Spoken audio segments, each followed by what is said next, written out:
En hij zei, er staat geschreven, de Heer uw God zult gij aanbidden en hem alleen dienen. En wij zijn verlost door het bloed van Jezus. Waarom worden kinderen Gods aangevallen? Punt 1. Ze hebben niet de volledige wapenrusting van God. Ze hebben wel een wapenrusting. Ze hebben wel bepaalde dingen van die wapenrusting. Ieder kind van God heeft zeker één onderdeel van de wapenrusting. Maar ben je in de bevrijding leven door het bloed van Jezus, heb je de hele wapenrusting nodig. Want als je openingen in je leven hebt, kan de tegenstander je aanvallen. Kunnen die pijlen van de duivel je besmetten. Maar door de angst voor de boze. Angst is een van de dingen waardoor mensen in problemen komen. En het moeilijk hebben om te geloven.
Prijs God.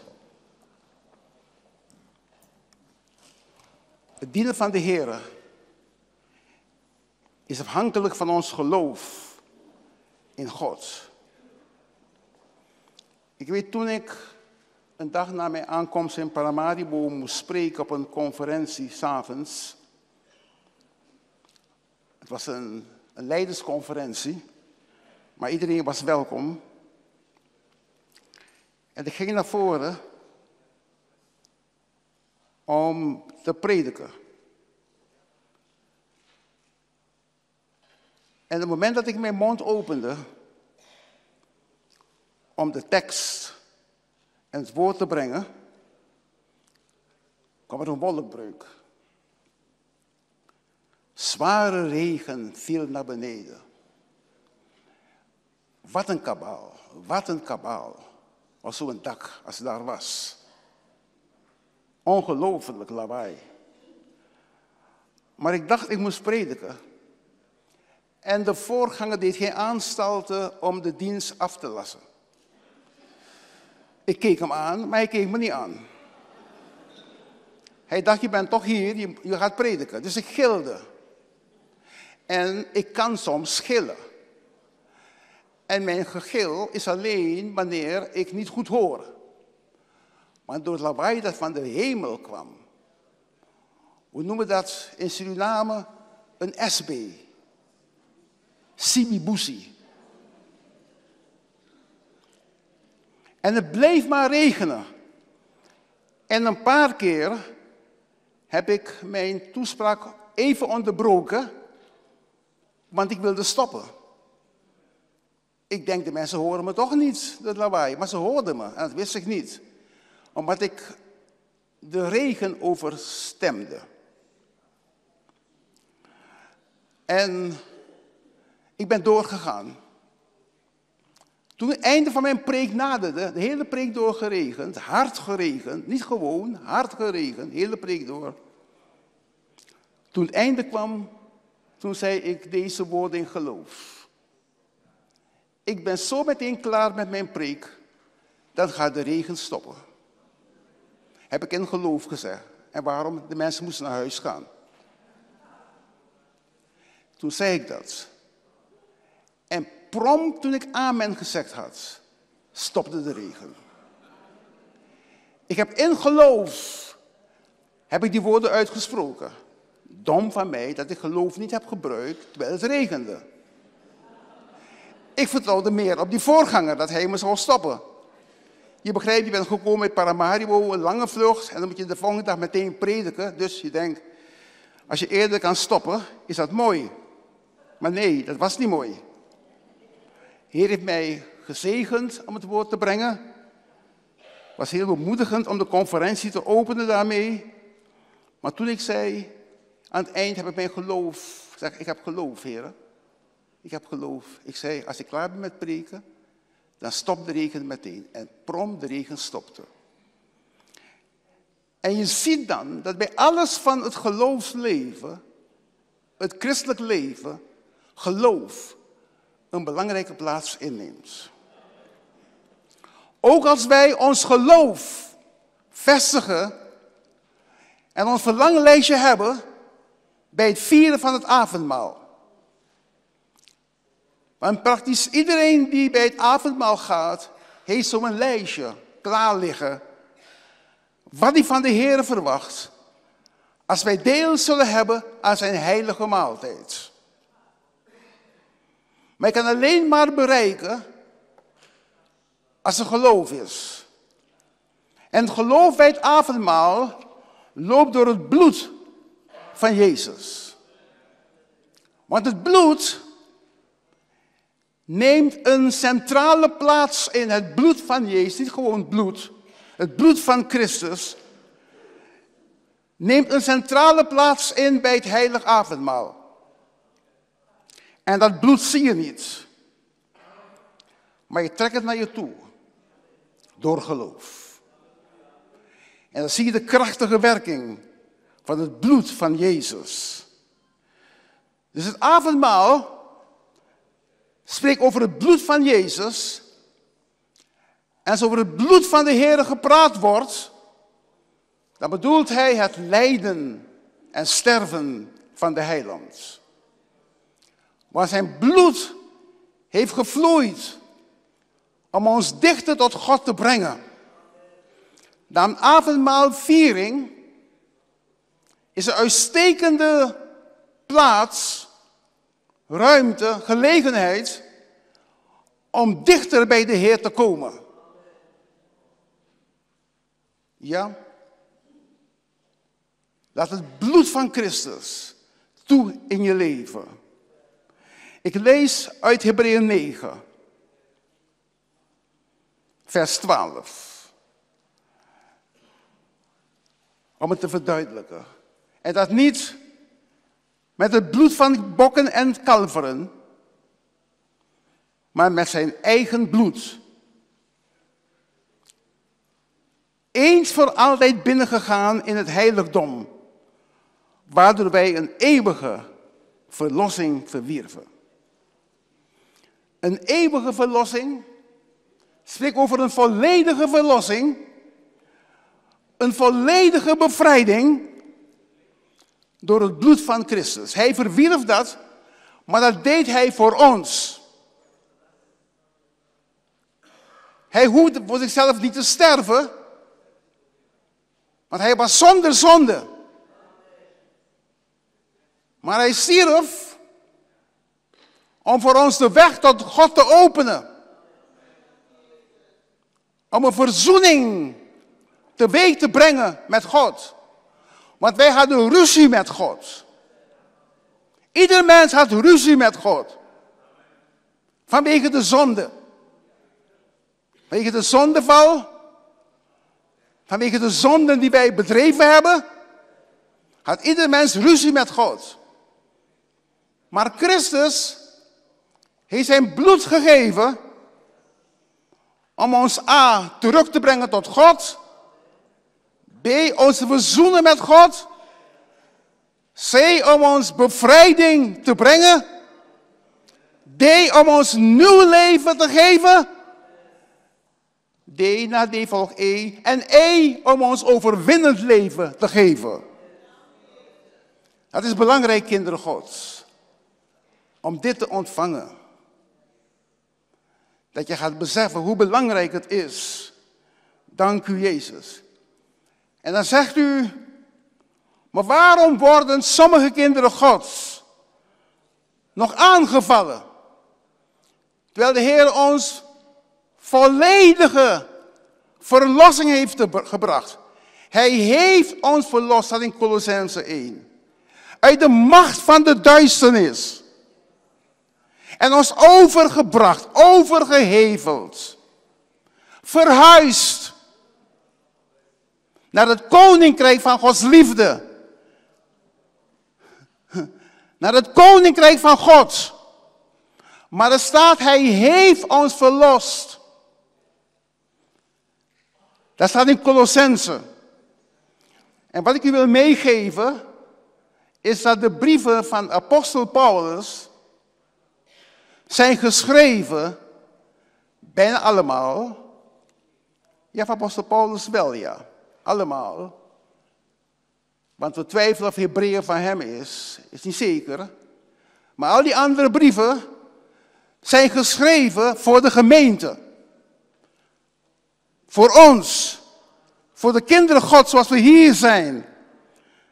De gemeente van Christus over het ganse rond der aarde. Zijn voor ons bedoeld. En dan zegt hij heeft ons verlost.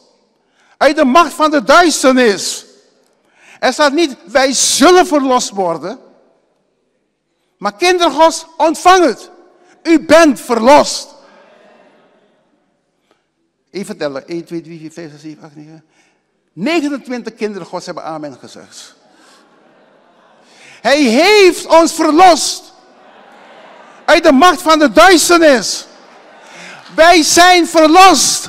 Uit de macht van de duisternis. We zijn vrijgemaakt door het offer van Jezus. En om dat te ontvangen, moeten wij geloven.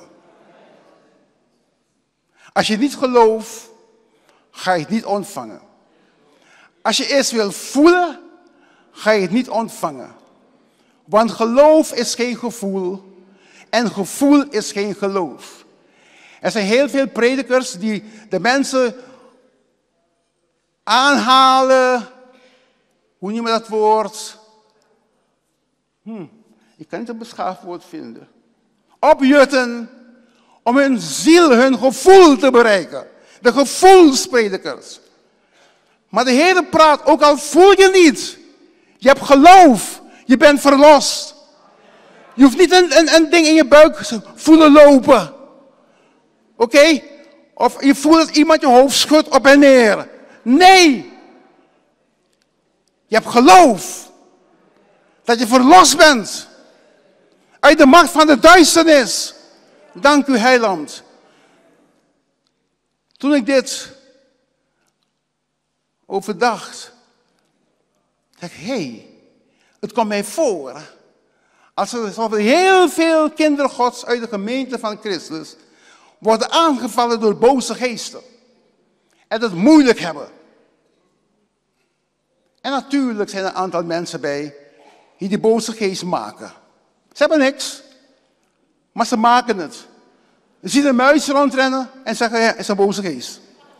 Oké, maar ja, in Amsterdam zijn veel muizen en veel ratten. Vraag maar aan pastor Gerard daar waar hij werkt met het team.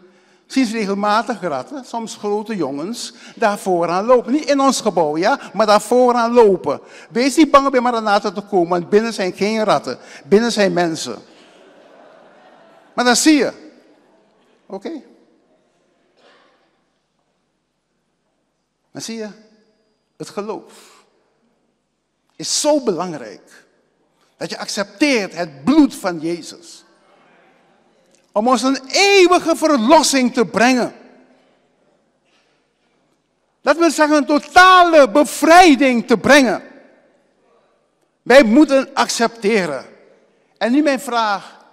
Waarom worden sommige kinderen Gods nog aangevallen? Waarom? Hoe komt het? Kijk, als mensen van buiten komen naar de kerk, ik word aangevallen, bid voor me, drijf uit, is prima. Laat me dit vasthouden. Vasthouden, Stan. Oké? En dan in het Nieuwe Testament. Bij de brieven van Paulus wordt praktisch en gericht tot kinderen Gods. Wordt praktisch niet gepraat over uitdrijven, over bevrijding. Echt niet. En waar gepraat wordt, wordt gezegd, hij heeft ons verlost. Er staat nergens dat ze in de kerk waren, de gemeente, en ze dreven dingen uit. In de brieven van Paulus. Komt niet voor. Natuurlijk zal dat ook wel geweest zijn. Maar dat wijst ons, moeten we niet accent op gaan leggen, dat wij kinderen Gods bezet zijn en moeilijk hebben. Als wij een verkeerde droom hebben gekregen, denken we, oh, wat is dit? Als we emotioneel in problemen zijn, wat is dit? Oh, bid voor me, drijf uit. Wat, ik voel me niet zo lekker in mijn ziel. Ik heb er moeite mee met het verleden. Ik heb moeite mee met die zuster. Ik heb moeite mee met die broeder. En het ergste is, ik heb moeite met die pastor. Aha, zegt een zuster. Gelukkig maar één zegt dat. Gelukkig. Oké. Maar zie je, als wij in de Heer zijn, dan weten wij, kinderen Gods, wij zijn verlost. Door het bloed van Jezus. Als ik het bloed zie, ga ik voorbij. Als de tegenstander, als de Heer het bloed ziet in jouw leven, het bloed van Jezus ziet, gaat de vijand voorbij. Heb je dat bij stilgestaan? Kinderen Gods. Die allemaal lopen, ik ben bezet, ik ben bezet, ik ben bezet. Gelukkig niet veel uit de gemeente, gelukkig. Oké? Als je het bloed van Jezus. Maar zie je, dit probleem heeft te maken met ongeloof. Want als je dat gelooft, dan ga je ervaren ook hoe je gaat leven. Hoe je gaat slapen. Ja. Wat in je leven gebeurt, je gaat schrikken. Het geloof verzet bergen. Mensen denken, we moeten bergen in Limburg gaan verzetten. Kom gelovigen, we gaan naar Limburg. We gaan Limburg plat maken door ons geloof. Nee, de bergen in uw leven. De dingen die u wijs maken dat het niet goed met u gaat. Want Satan is een leugenaar. U bent een kind van God. U bent het eigendom van Jezus. Aanvaard dat. Is moeilijk. Want we willen eerst zien voor we geloven. Er zijn meer Thomassen in de gemeente dan Abrahams. En ik bedoel, je zegt ja, maar ik ben Abraham, ik ben boven de 50. Nee, dat bedoel ik niet. Het gaat om geloof, ook als je niet ziet. Ben je een Thomas, wil je eerst zien voor je geloof. Dat is het Thomas geloof. Eerst zien voor je geloof. Maar het echte geloof is niet zien en toch geloven. Want het woord zegt dat. Het staat geschreven. De Heer viel de tegenstander aan met er staat geschreven. Hij haalde de Pentateuch aan. Vooral Deuteronomium haalde hij aan. En hij zei, er staat geschreven. De Heer uw God zult gij aanbidden en hem alleen dienen. En wij zijn verlost. Door het bloed van Jezus. Ik heb een probleem, zeg. Het podium is te groot, ik blijf maar lopen. Terwijl gewoonlijk sta ik op één plek. Net als mijn kamer hier een hokje is, had ik vroeger ook een hokje hier. Maar nu heb ik zoveel ruimte hier, zeg. Ik kan dicht bij zuster Joyce gaan staan. Niet bij Joyce. Zij luistert ernstig hoor. Zij luistert kritisch en ernstig. Laat me iets zeggen wat niet klopt. Na de kerk hoor ik het. Je bent altijd zo geweest, Joyce. Je was directrice van de Bijbelschool. Toen was je echt streng. En nu ben je nog steeds streng, Joyce. Maar het is toch een verschil met jou nu, Joyce. Je haar is mooi. Laat mij even teruglopen naar mijn plek. Duurt een paar seconden. Oké. Ja. Waarom worden kinderen Gods aangevallen? Punt 1. Ze hebben niet de volledige wapenrusting van God. Ze hebben wel een wapenrusting. Ze hebben wel bepaalde dingen van die wapenrusting. Ieder kind van God heeft zeker één onderdeel van de wapenrusting. Maar ben je in de bevrijding leven door het bloed van Jezus, heb je de hele wapenrusting nodig. Want als je openingen in je leven hebt, kan de tegenstander je aanvallen. Kunnen die pijlen van de duivel je besmetten en beschadigen. Dus wat wij nodig hebben, is een volledige wapenrusting. Dank u, Jezus. Waarom worden kinderen Gods ten tweede aangevallen? Niet nodig, omdat ze nog geen nieuwe schepping zijn. Dat is ook een kwestie van geloof. Je komt tot bekering. En als bekering niet betekent, ik ga de kerk bezoeken. Ik ben van de kerk, maar dat denken sommige mensen. Bekering is, ik ben van de kerk. Nee, bekering is een nieuwe schepping. Je bent aangeraakt. En God heeft jou een nieuwe schepping gemaakt. Wat wij moeten doen, met ons gehele hart zeggen, we gaan tot Jezus. Vanaf vandaag gaan wij Jezus oprecht dienen. Dan komt de Heer. En de Heer maakt van ons een nieuwe schepping. Toen je als baby geboren was, je kon niks aan doen. Ja? Ik reed met 2 broeders. Een broeder die ons kwam afhalen van het vliegveld, ja. En hij reed op die nieuwe snelweg, de Bouterse weg, reed hij. Trots als hij was, prachtige snelweg. En hij zei, daar was Paranam. Ik zei, hé, daar ben ik geboren. Echt waar? Oh, nee, ik weet niet zeker. Mijn moeder heeft mij gezegd dat ik in Paranam geboren ben. Maar toen ik geboren werd, wist ik het niet. Oké? Maar toen ik opgroeide, als persoon, toen wist ik, oh ja, mijn moeder heeft gelijk. Ik moet daar geboren zijn. Oké? Dus je natuurlijke geboorte, je kan er niks aan doen. Je komt er. Sommigen verwijten hun ouders. Door jouw schuld moet ik leven. Ben ik geboren. Als ze het moeilijk hebben en problemen hebben, dan verwijten ze hun ouders. Worden ze boos op hun ouders. Ja, dan gaan zij zich anders opstellen naar hun ouders. Maar als jij niet betrokken was bij mijn geboorte, dan was ik niet geboren. Ik heb niet gevraagd om te komen. Ik was er plotseling. En dan worden ze boos op hun ouders. Maar ze hadden liever dat ze niet leefden. Daarom ben ik vastgesteld in Europa dat de meeste zelfdodingen vinden plaats bij jonge mensen. Omdat zij het leven niet zien zitten. De druk in de maatschappij is te groot. De maatschappij is te veel eisend geworden. Maar als je bevrijding van de Heer hebt gekregen, dan heb je de bevrijding. Omdat je een nieuwe schepping bent door het bloed van Jezus. Dank u, Heiland. Dat zijn... En nog een derde punt. Wat kinderen Gods moeilijk maakt.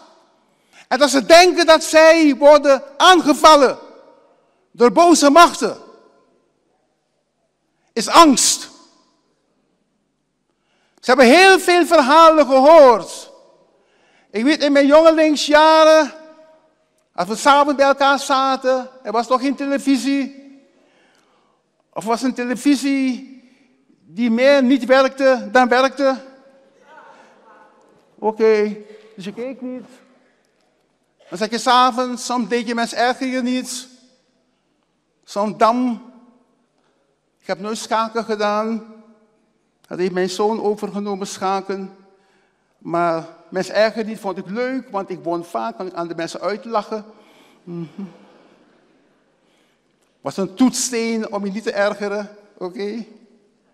Maar dan vertelde je vader vaak van die verhalen, oké, van boze geesten.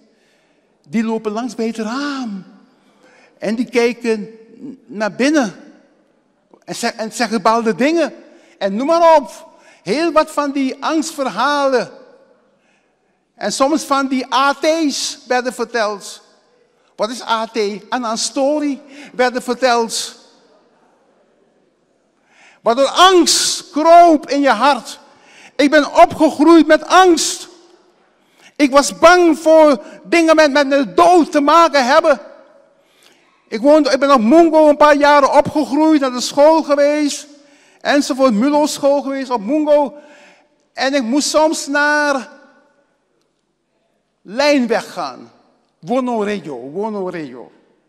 En daar was er een begraafplaats aan de zijkant. En ik was zo bang. Ik moest daar langs lopen en ik keek er niet naar. Zo bang was ik. 's Avonds helemaal niet. Vooral niet bepaalde uren. 12 uur 's nachts. 3 uur 's nachts. Dat waren de JU's, Yorka Juro.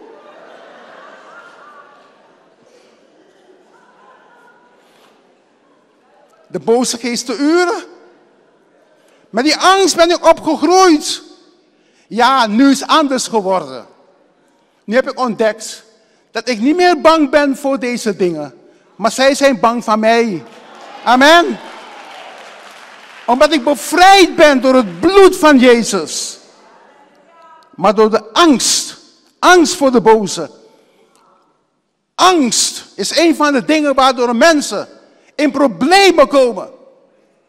En het moeilijk hebben om te geloven dat zij volledig bevrijd zijn. En let wel, het woord zegt het. De Heer zegt het.